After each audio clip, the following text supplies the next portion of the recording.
Chaque jour, Victoria, 25 ans, montre à son fils des photos de son père, porté disparu depuis 3 mois. Où il est, papa? Ici. Et là, où est papa avec Miroslav? Là. Fais un bisou à papa. Est-il aujourd'hui prisonnier des Russes? Est-il mort? Elle ne sait rien. Kostiantin Rybarouk, le mari de Victoria, c'est lui.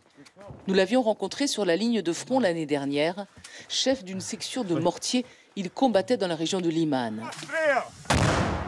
Les tranchées russes étaient toutes proches. Je sens que je suis indispensable ici. Je pense qu'en tant que patriote et ukrainien, je dois protéger mon pays.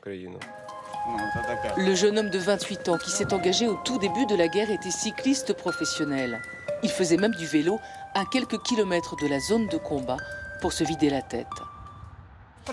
Son unité m'a donné le rapport d'enquête où il est clairement écrit que sur la position qu'il construisait avec ses camarades, ils n'ont trouvé aucune trace de combat, ni aucun corps. Donc il y a une grande probabilité qu'il soit fait prisonnier. Il y a 2 mois, l'ADN de son fils a tout de même été prélevé pour une identification éventuelle. Victoria est très active sur les réseaux sociaux. Pour retrouver son mari, elle a fait appel à son bataillon, à l'état-major ou encore à la Croix-Rouge. Mais son plus grand espoir, c'est de visionner toutes les vidéos de prisonniers comme celle-ci, postées par les Russes sur les réseaux sociaux. Si elle trouve une ressemblance, elle transmettra l'information à l'enquêteur qui suit son cas. La suite se déroule à Kiev, au commissariat aux disparus, plus précisément dans l'un des bureaux de ses profilers. Il possède une immense base de données avec les photos de milliers de militaires, mais aussi un logiciel américain très performant. Cette vidéo d'un prisonnier ukrainien est analysée.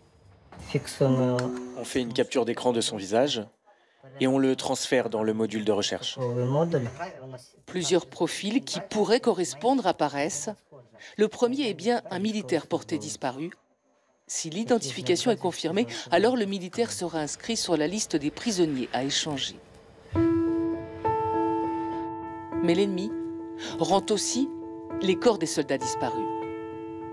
Pour la première fois, la Russie a ramené par wagons entiers les dépouilles des soldats ukrainiens, 6 000 en une semaine. Un bord à bord, dans un silence poignant.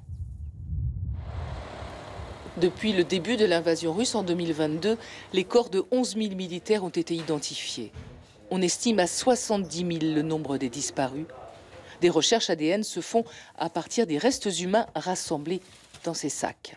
Ce sont des fragments d'os qui serviront d'échantillons pour les analyses.